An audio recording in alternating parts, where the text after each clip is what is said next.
Welcome to the Whole Metaverse, a New York University School of Professional Studies podcast exploring the ever-expanding metaverse and Web3 landscape. Each episode, we'll talk to the pioneers, influencers, and innovators leading the way. If you want to understand and better navigate this burgeoning space, you're in the right place.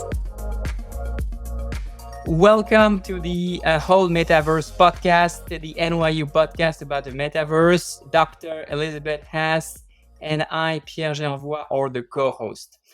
Today, we had the pleasure to meet the CEO of Cardano Foundation.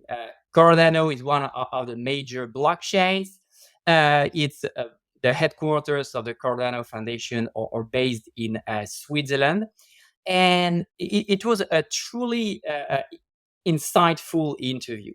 We asked to the CEO of Cardano Foundation when he saw the interest of blockchain.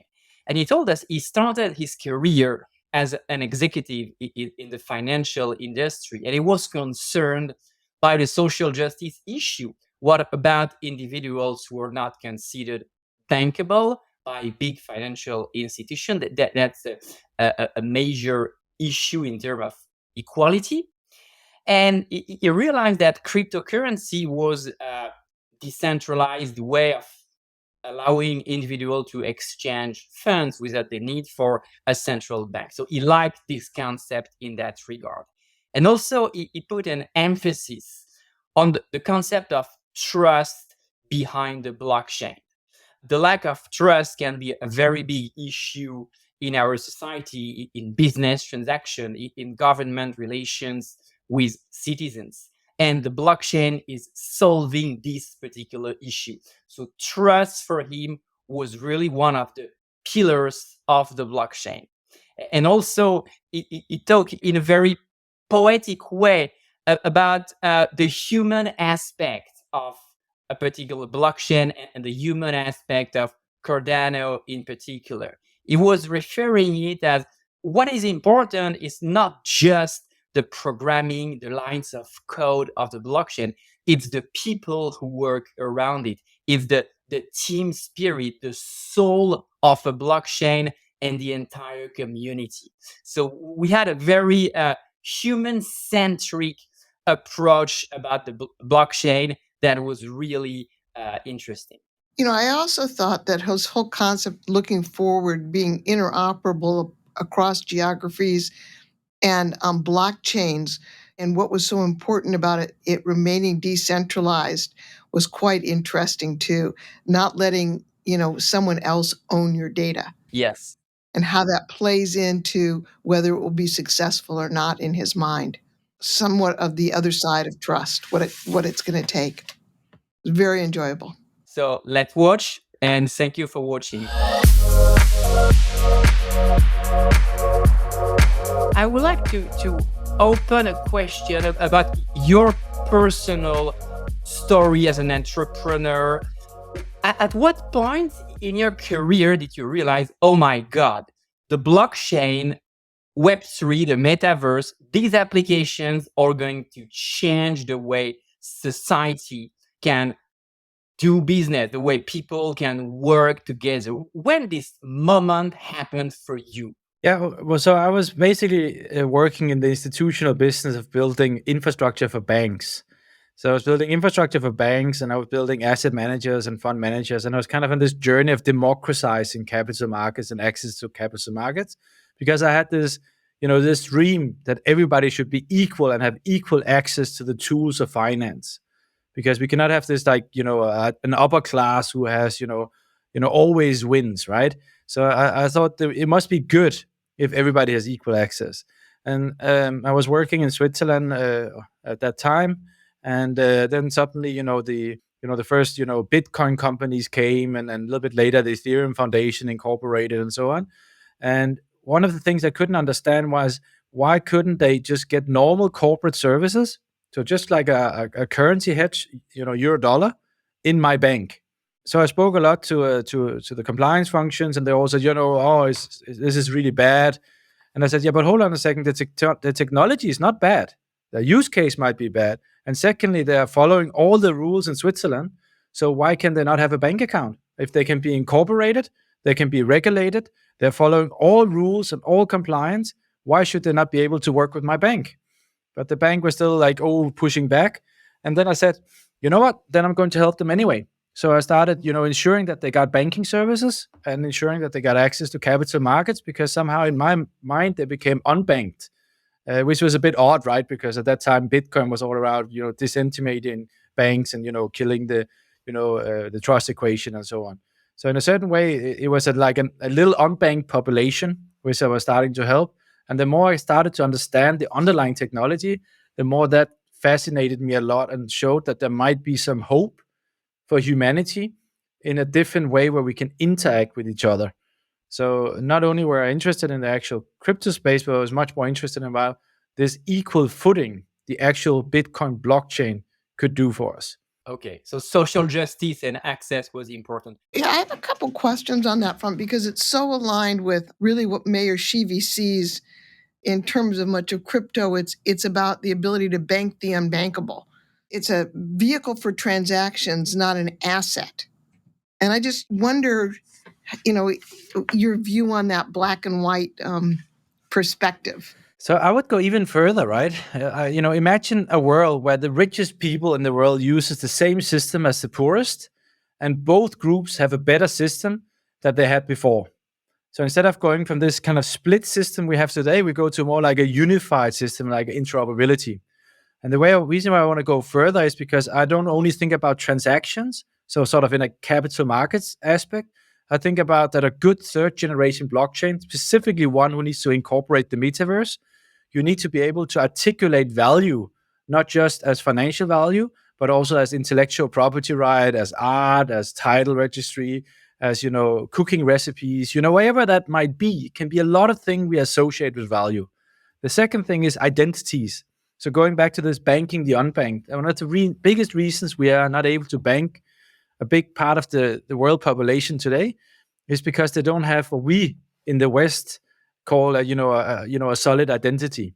And we see, for instance, there's 7 million Palestinians living around in Europe and Israel, right, who don't actually belong anywhere really, right? So they see themselves as a society, but they don't actually have an identity as we would like to think of an identity.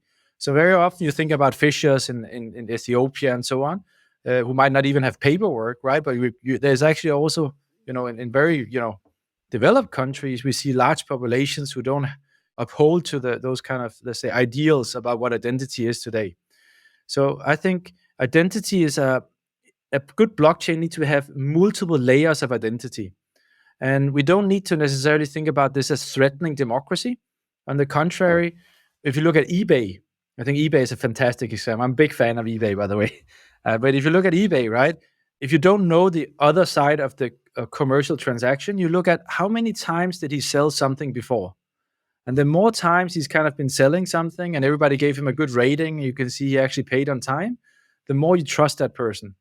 So in essence, if you're sitting, somewhere and thinking about micro lending or microfinancing in Kenya, we don't necessarily need to know that it's Mr. Frederik Gregaard on the other side of the equation, right?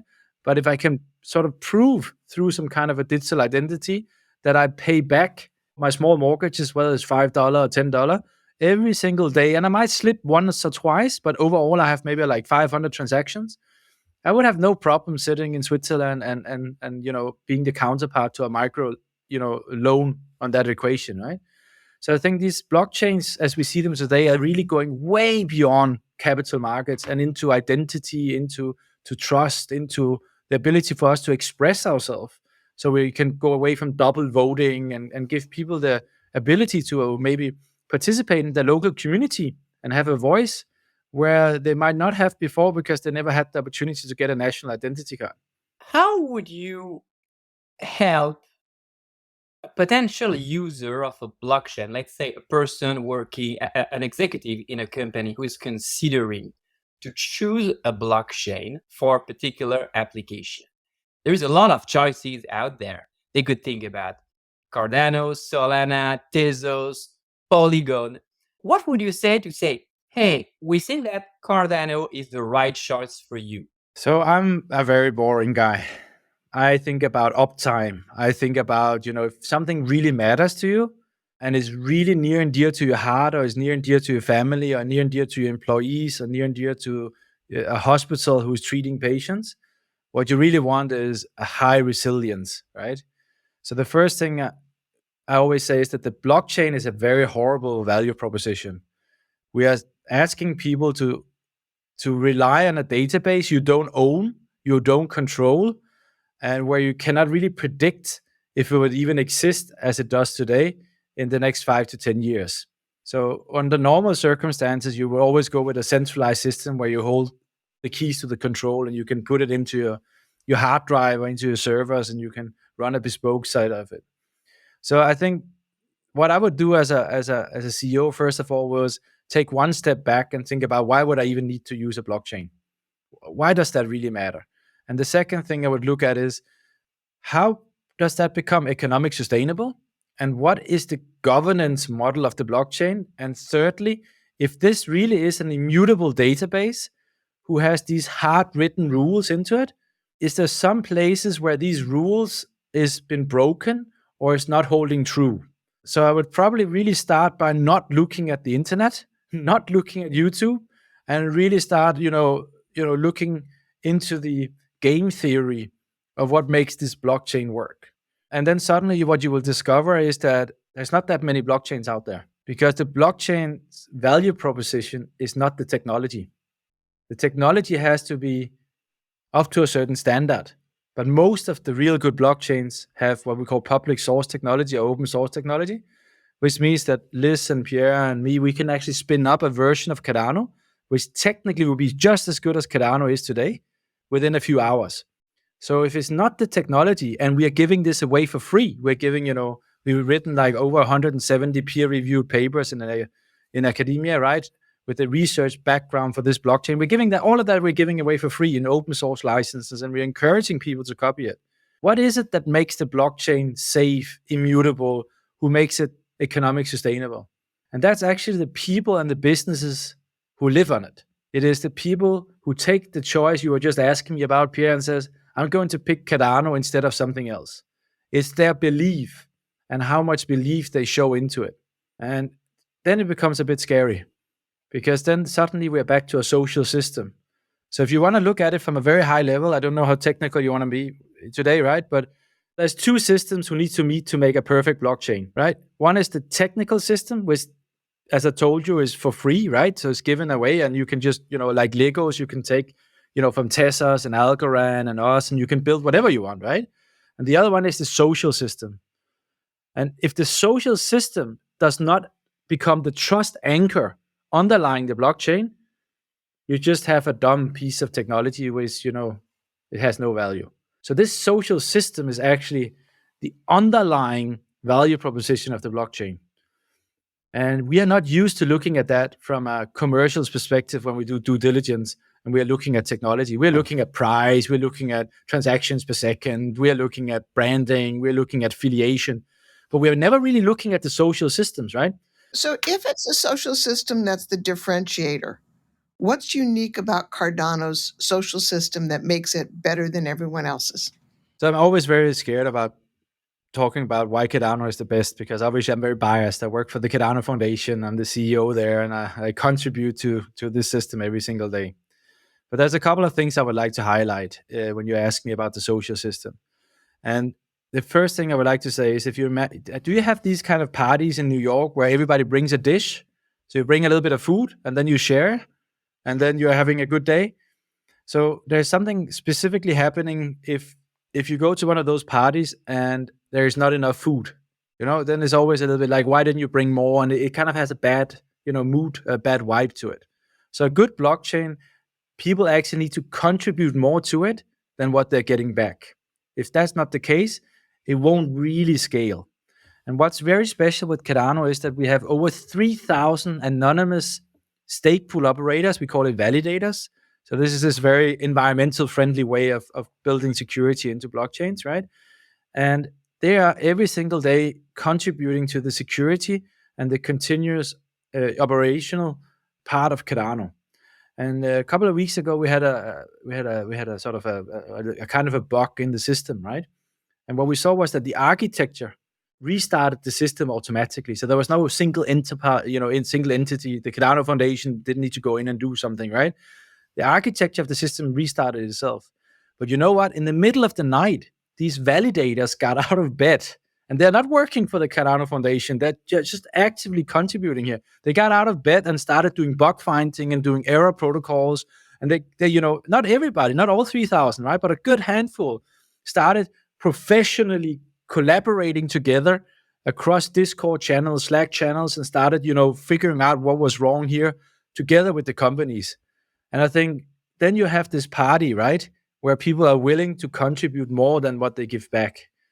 And I think that's one of the really special things about Cardano is that what ties us together is the vision, the hope that we have the technology to change status quo and change the world. But not only do we have the hope, we also have the people in the community who is willing to go that extra mile and sacrifice some of their nice lives wherever they are to contribute without actually asking for something back. That's very special, I think, in this world we live in today.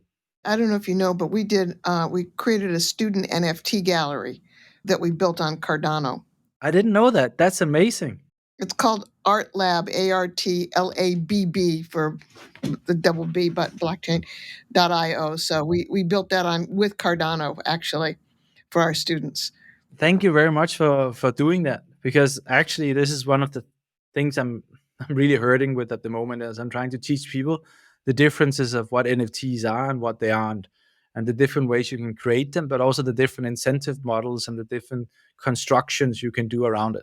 So the fact that you did that as a university, I think that's mind-blowing and amazing. Thank you very much for doing that. We thought it was important that students could experience it themselves and be part of it. So you worked with the Ethiopian government, the Ethiopian Ministry of Education in 2021 to create records keeping for the ID of students. I think that's really a great application.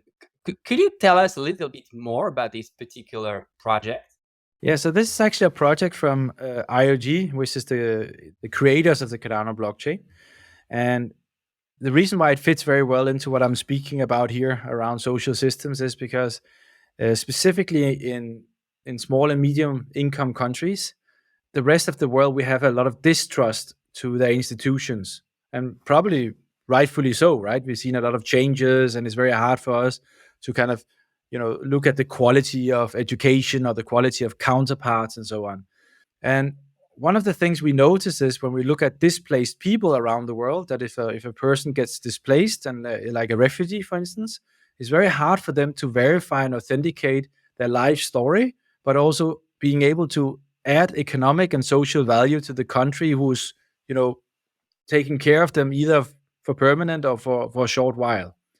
And the idea about having sort of a economic identity or a student identity is that in Ethiopia is that this is one of those countries which unfortunately have seen a lot of change and a lot of social unrest. But if you could get to a situation where the students were able not just to prove that they have a certificate of education, so the last mile, but they were able to prove the whole way, the road to getting there. So the primary school, the high school, the different classes they were taking, like proof of participation, potentially through an NFT, like Liz was mentioning here, right? But the fact that they can prove that thing means that there's a higher trust level towards it. So that means that the more independent institutions you have who can verify and validate that, the higher the likelihood that if they are forced to go to another country, or if they choose to go to another country, that they can verify and validate the whole student story. And by that we can try and, and leverage out those systems, because it can be very hard if you're sitting and you want to verify somebody from Ethiopia and you're sitting in London, right? And you're like, oh, so I call Africa, right? And you speak to a complete different system, and they might also have some privacy rights, and they don't want to say anything because, there's, the notion of privacy also there, like we have in the European Union with EU GDPR and so on, right? So this is actually quite hard to verify those things. So having this ability to do that, we thought was extremely important. And the last I heard is that IoT is on track to get about 2 to 3 million students on this system by December this year. And we're also onboarding the teachers and the schools. which also will allow the educational ministry to go back and see what works the best. So maybe there is a way they teach physics in one part of the country where the students get a better result out of it. And then you can go in and start drilling into what are they doing differently and try and scale that out across the country. So it also gives a good feedback loop to compare data, because you find biases better on the blockchain than you find it on the traditional databases. You said that you can find biases better on blockchains than on traditional databases. Yeah. Is that because you have more data? No, it's the quality of the data. So first of all, there's the one law. It's just how it is, So if really bad data goes in, really bad data goes out. But what the blockchain does is standardizes data, and it creates a very, very powerful audit log. So if you imagine there is a small school and a larger school, and the larger school is adding, like tons of data every single day, and the small school might not be adding so much data. So what the blockchain does is it forces them to be equal in the system, but both uses the same standard data type. That means that in general, the data seems to have a higher quality and doesn't need to be cleaned in the same way as unstructured data, because the factor is to become structured data straight away. So when you're looking for biases in an unstructured data pool where you have some trust issues in it compared to a blockchain which tends to have structured data, and you're equalizing that in a standardized format, it actually becomes easier to manage. But there's still a chance for biases. You always have to check for biases.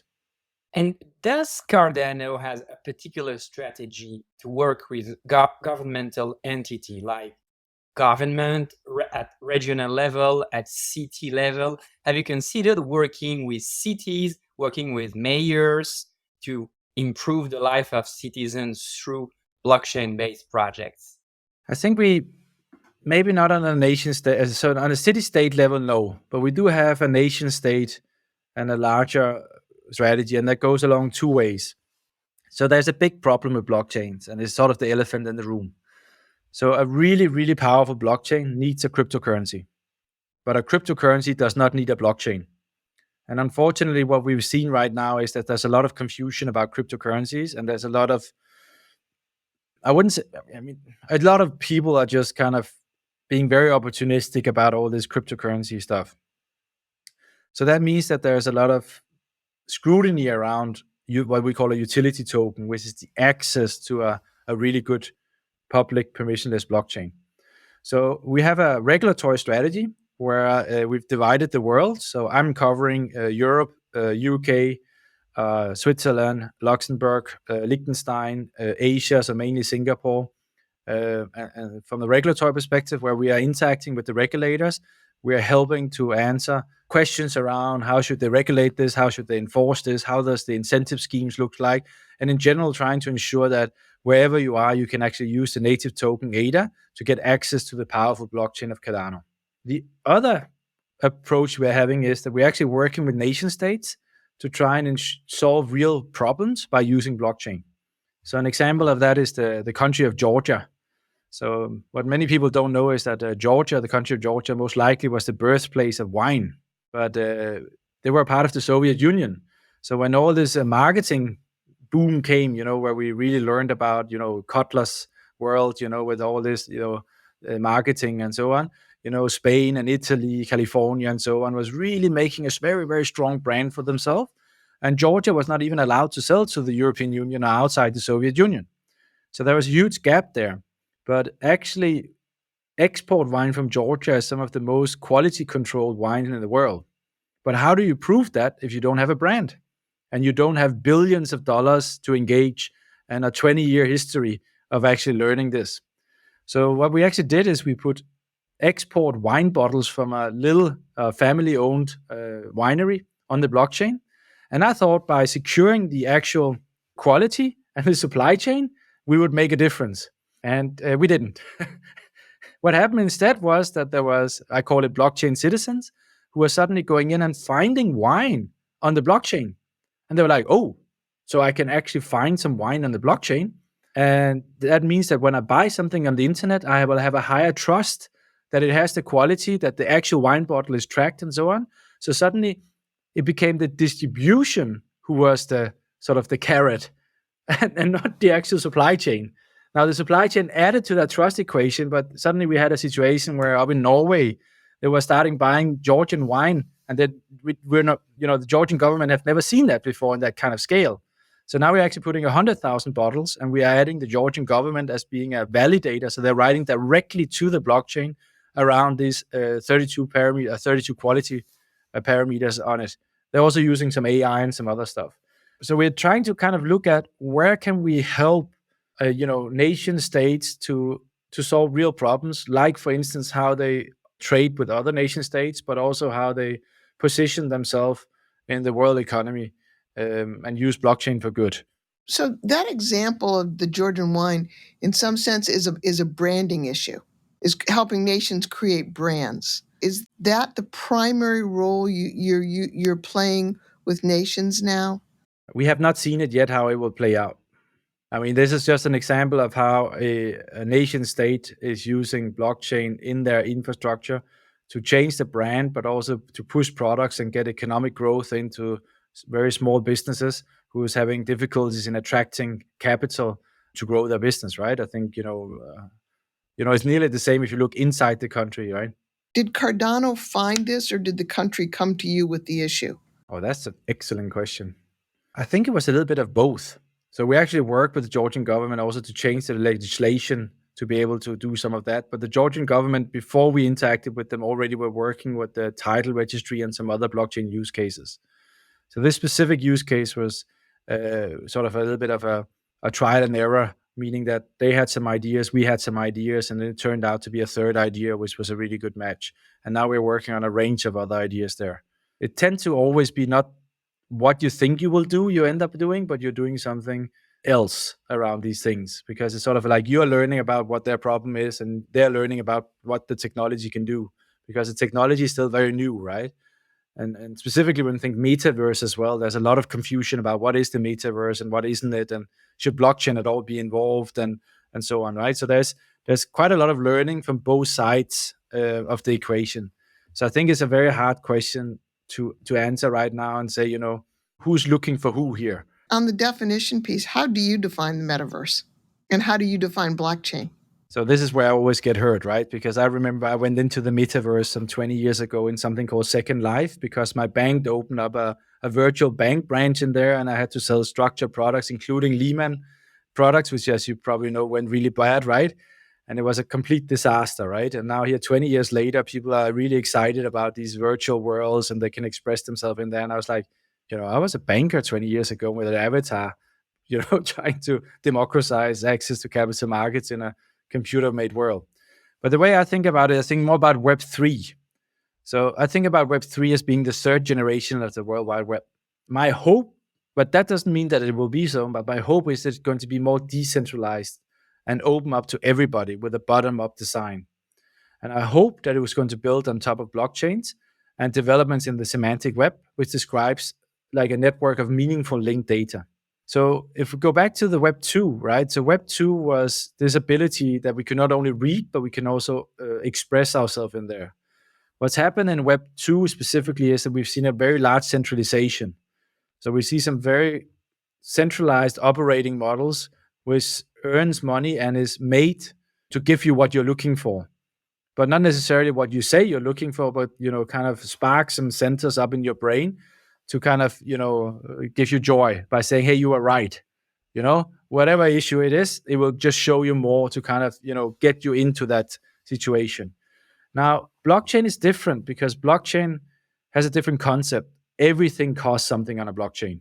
That's the whole notion, which means a lot of these Web 2 models won't work in Web 3 on a blockchain, because if nothing is for free, it also these giveaway scams and all of these kind of spamming emails, all of that stuff becomes way too expensive to do. And that means that you're suddenly starting to get some quality control, for good or for worse, right? You have the ability to authenticate, verify, and validate data sets compared to what you have today, where it's really hard. I mean, I don't want to use your university as an example, but if I, as an outsider, I don't know university, how do I even know that it's your university's website? How do I know that there's no man in the middle? How do I know that the professors or whatever information there is accurate and verified? How can I even check your credentials, right? everything is sort of like our ability to have a brand and build that brand around that. But it's actually super hard to check those things without actually either breaking a privacy law or something like that. And the blockchain allows us to do a lot of that. So in terms of the metaverse, I will not really say so much because I'm still looking at how it's going to pan out, right? Because I think it's an old concept who got a lot of traction lately, right? But my hope is that Web3 will be much more decentralized and built from the bottom up, and built with a different incentive model, which allows everybody in the world who wants to participate to not be the product, but can actually create a product and can interact around the world on an equal footing. That's what I would like to see of the Web3. What are the most important requirements as you're looking forward? What are the things that government, cities, corporations can do to facilitate that? And what are you most afraid of? I'm most afraid of user experience. So when we look at the Web2 today, we see that UX and UI has become such a science. So on YouTube, for instance, they have a whole set of psychologists who is building YouTube for kids. I mean, I don't know how many people are aware of that, right? But if there's a whole team of psychologists building YouTube for kids, and there is product placement in there, right? I mean, this is scary, right? As an infrastructure banker and as an infrastructure provider of blockchain, I don't know how to compete with the amount of money and the amount of experience there is in some of these large platforms on the UX and UI phase. And what we see today is that many of us, potentially the three of us in this call, we've been giving away our identity through single sign-on using Facebook and Google and Mac, and we just kind of, it was easier to log on, just share my data, right? But we actually don't know how much we are sharing and so on, because we're taking this trade-off from the nice, fluent user experience. And we haven't even started touching that in the blockchain decentralized space, because we're still building the bridges, the sewage, the internet. We're building the core infrastructure of blockchain at the moment. So this user experience is one of the things I'm really scared about, because there is these large platforms and they have so much experience and so much money that the humanity probably is willing to do that trade-off to basically just continue with a centralized model on a Web3 or even a metaverse solution. So this is my biggest scare. And from a government perspective, my hope is that they will be able to have the knowledge and the wisdom to separate utility tokens from financial tokens and cryptocurrencies in such a way that they're not hindering the innovation which is happening right now on public permissionless blockchains. And that requires that you need education, you need to be bold, and you need to be able to define a kind of a token qualification like we've done in Switzerland, including understanding the incentive models to be able to protect the consumers, but also not hinder innovation in the real public permissionless blockchain space. Is Switzerland really ahead of every place else? It seems to be in some ways on the regulation here. Yes, it is. But Switzerland is just a very, very small economy. And what we're really talking about here is interoperability, not just between Web 2 and Web 3, but we're also talking about interoperability among blockchains and interoperability across borders. So even though Switzerland is ahead of the curve, it doesn't matter if MiCA doesn't catch us up, if the Australian government doesn't catch us up, if in the US you don't get some kind of an alignment about, who's actually taking care of this. So, I mean, it's about removing insecurity from the builders and the architects while still protecting your constituency from making, bad calls. And whether you are libertarian or not is not what we're discussing here, but we're discussing a long arc of innovation, which is moving a lot slower than what AI is doing today, but also other emerging technologies, because it's sort of the backbone of many of these things. So it's a tricky one. And I just visited Brussels to be a part of the parliamentary discussions there. I'm just invited to a hearing in the UK Parliament around this topic as well. So we're trying what we can do, but we are not very, it's not very sexy to talk about the infrastructure. What's sexy to talk about the new Google Maps and talk about the metaverse and talk about all these applications. But allowing the innovation to happen requires that you have comfort around the infrastructure and specifically this utility token and what that represents in the ecosystem, because it's a concept we didn't have before. It's fairly new. Can you define utility token for me? I can, certainly. So when I said earlier that a true blockchain needs a cryptocurrency, but a cryptocurrency doesn't need a blockchain, is because if for me a true blockchain is what's called a public permissionless blockchain, which means everybody can interact with them.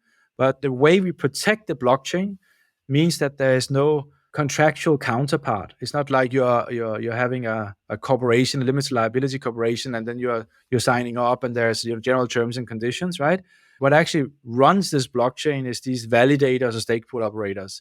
And in order for the economy to go around and they can get incentivized to keep adding data power and get up in the middle of the night, what you do is you sort of have a subscription fee to using the services. That subscription fee is paid by a native token or utility token on the network.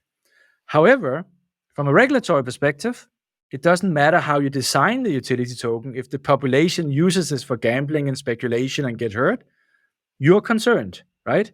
So there's a battle between hope and dreams and marketing and getting rich fast, and then this long arch of innovation where we haven't seen yet all of these radical new innovations which is coming up. So the utility token you can compare to the subscription fee, or the way you pay your subscription fee, not against a counterpart, but against a system. And that is the access to the public permissions blockchain, who allows you to do smart contracts, who allows you to mint an NFT, who allows you to do these actions. Thank you very much, Frederik Gregaard. We learned a lot. We really loved your very human approach, the way you see a soul in the metaverse and the blockchain, not just as 0 and 1. So that was very, very interesting insight. So on behalf of New York University School of Professional Study, Dr. Elizabeth Hess and myself, thank you so much. And we wish you personally the best of luck, and the best of luck for Cardano project. Thank you very much. Thank you for having me. And I'm extremely proud that you chose Cardano for your NFT art collection. And if you need any support in terms of education materials, or in terms of other contributions and how we can spread the love of public permissionless blockchains, whether it's us or another, just reach out to us and we'll be very happy to support in whatever format we can. Thank you for listening to The Whole Metaverse, a podcast from the New York University School of Professional Studies Metaverse Collaborative. The Whole Metaverse is produced by Make More Media. Please make sure to subscribe wherever you listen to podcasts. And if you're watching on YouTube, please subscribe for more content. For more information about the NYU Metaverse Collaborative, please head to www.sps.nyu.edu.